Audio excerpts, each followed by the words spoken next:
We have just set a new record for daily COVID deaths. President-elect Biden warns that our darkest days of battling this pandemic are still ahead. What specifically is your team doing right now for what you could be walking into in 28 days? Stephanie, we're doing what we can to plan, but I think what's really difficult is that we are on the sidelines up until January 20th watching this unfold, and it's very anxiety-provoking to see what is happening in hospitals right now, to see hospitals full, ICUs full. Doctors and nurses are burned out. We have been fighting on the front lines of this for months now. Many of us have not taken time off to visit family ourselves.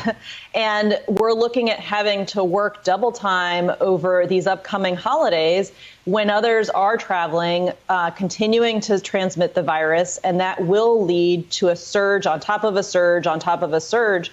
We're going to have people lining hallways and hospitals and parking lots. And one thing we cannot Defense Production Act our way out of is a lack of or a scarcity of healthcare providers.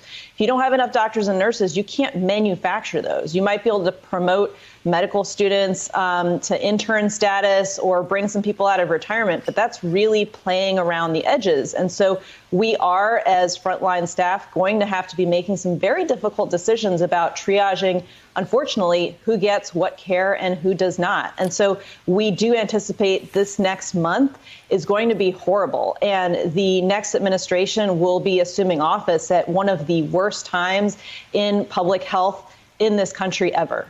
Medical students and retirement. It reminds me of a story earlier this year. There was a nurse who came out of retirement to be an instructor for other nurses. She lost her life to COVID. It's really important to remind people that while, of course, we don't want to miss our holidays, healthcare professionals, doctors, nurses, people cleaning hospitals, they've missed their entire year. So have their families, and many have gotten sick and lost their lives. I do want to talk about the vaccine, though, because the Trump administration just announced it's going to purchase an additional 100 million doses of Pfizer's vaccine. Great news, 70 million by June 30th. But here's the thing. The manufacturers have said there could be a shortage of components to make these vaccines. You were mentioning a moment ago the Defense Production Act. Could that solve this?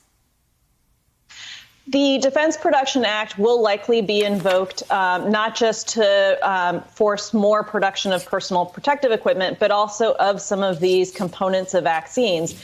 There is a challenge, though, because you have two different vaccine manufacturers, Pfizer and Moderna, that require some of these same components for each of their vaccines. And so it doesn't really help you if all of those supplies go to one manufacturer. We need to scale up broadly so that both of those companies can scale up production of vaccines. And we really need to be administering vaccines at rates much higher than we have been. We only did a few tens of thousands in the first week. We need to be doing 1 million a day if we want to reach 100 million doses in 100 days. So that means a massive ramping up of capacity. And again, this goes back to the healthcare worker issue. If they're all taking care of sick patients, who's going to do the vaccinating? Hey there, I'm Chris Hayes from MSNBC. Thanks for watching MSNBC on YouTube. If you want to keep up to date with the videos we're putting out, you can click subscribe just below me or click over on this list to see lots of other great videos.